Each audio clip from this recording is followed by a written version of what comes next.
Welcome back to this week's Science Lesson Year 2. We're going to continue looking at plants. So today we're going to look at trees. Trees are an important part of our world.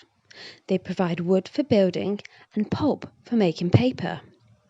They provide habitats, so homes, for all sorts of insects, birds and other animals. Many types of fruits and nuts come from trees, including apples, oranges, walnuts, pears and peaches. Even the sap of a tree is useful as food for insects and for making maple syrup. Trees also help to keep our air clean and our ecosystem healthy. We breathe in oxygen and breathe out carbon dioxide. Trees breathe in carbon dioxide and breathe out oxygen. Without the trees, we wouldn't live. Trees do a lot for us, our environment and other plants and animals and nature, but we don't just love trees for practical reasons. Trees can also be very beautiful, tall enough that they seem to touch the sky and so big around that you can even hug them.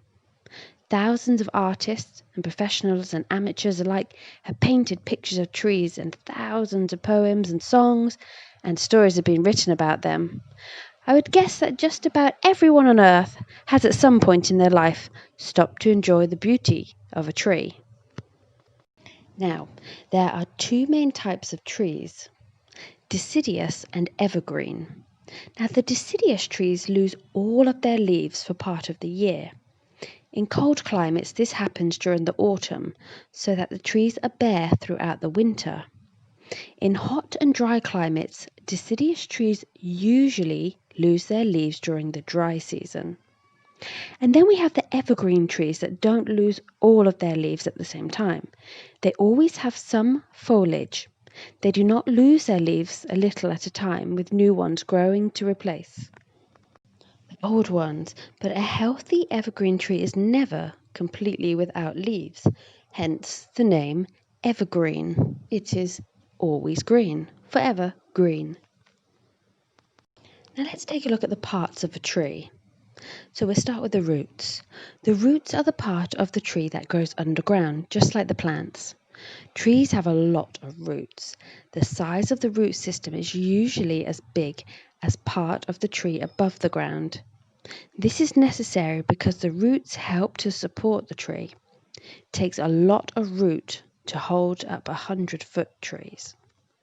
So besides keeping the tree from tipping over, the main job of the root is to collect the water and the nutrients from the soil and to store them for the times when there isn't much available.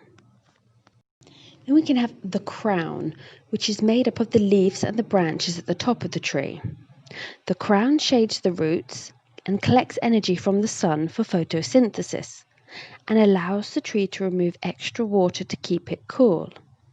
The crown of the tree comes in many shapes and sizes. Now the leaves are part of the crown of the tree.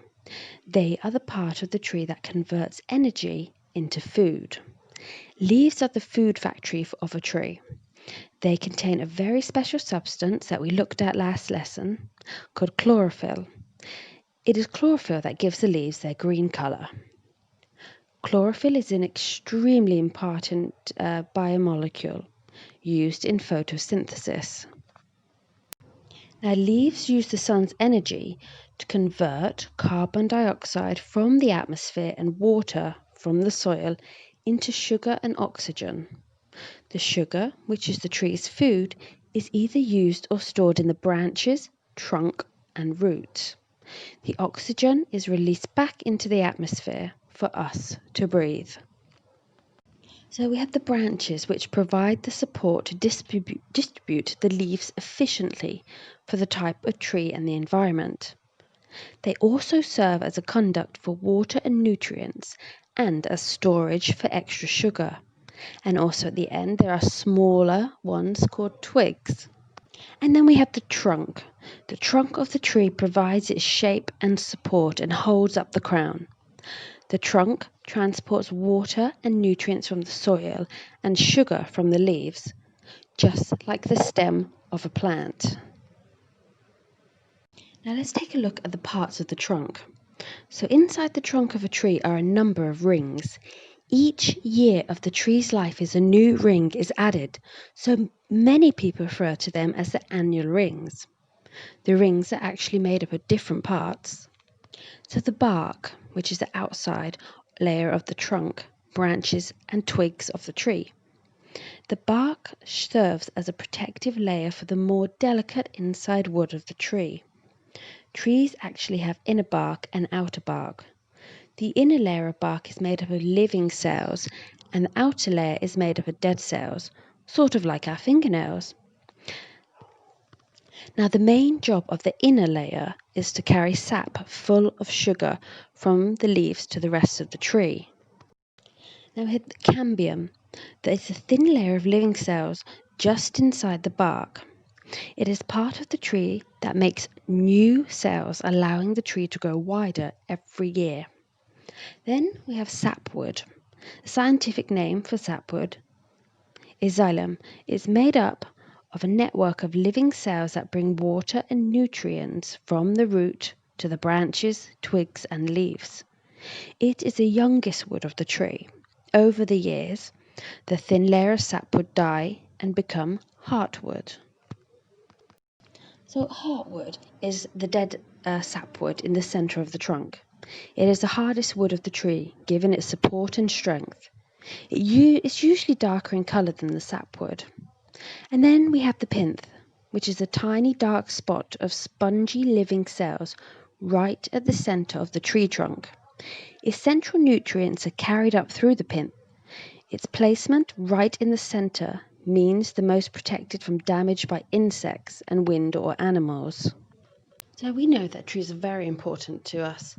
Without trees, we wouldn't have oxygen, which we need to live. Hope you enjoyed the lesson year 2 and learned many new things. In our next lesson, we'll continue looking at plants.